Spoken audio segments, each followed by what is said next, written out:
And all of this, ang pagkakaalam nga namin, ang may-ari nito ay sila Mrs. Diskaya. Ano? And Mrs. Diskaya is here. So, pwede po bang, Mrs. Diskaya, pwede po bang ibalita nyo sa amin, ikwento nyo sa amin yung mga napanood namin sa inyo sa television na sinasabi ninyo. Kailan po kayo unang nagkaroon ay kumita ng bilyon sa construction industry? Anong taon po yun?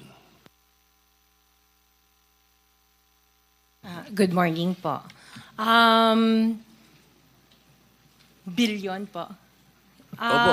Kwento nung, narinig po namin sa television, sinasabi nyo sa interview nyo dahil tinanong kayo kung anong naging gateway para gumanda ang buhay nyo. Sabi nyo kayo hindi naman nakakaangat nung araw.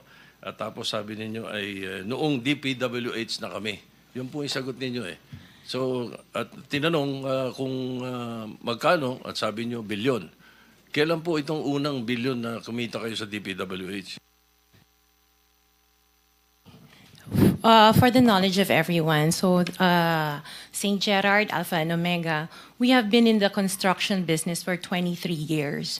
So I would presume na in the 23 years, pwede naman siguro kami po kumita. Yung billion, when I said DPWH, because prior to that, we were in local government. So ang hirap makasingil sa local government. They spliced the video that was taken of me and just mentioned the DPWH.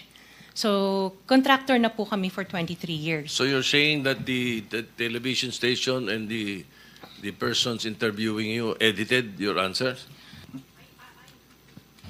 I think so, sir, kasi I did mention that I was doing local government as well as private po.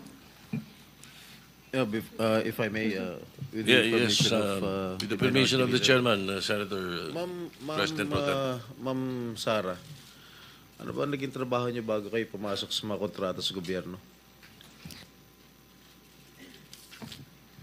My father was a contractor before.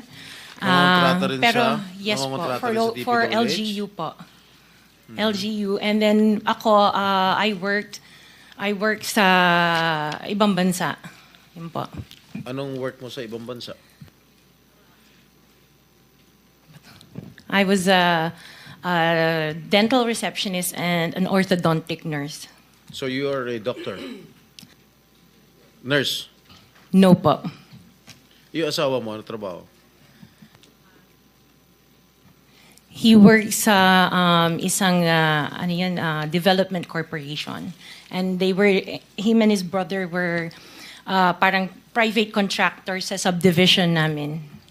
Paano kayo, how were you enticed to join the mga kontrata sa DPWH? Who influenced you?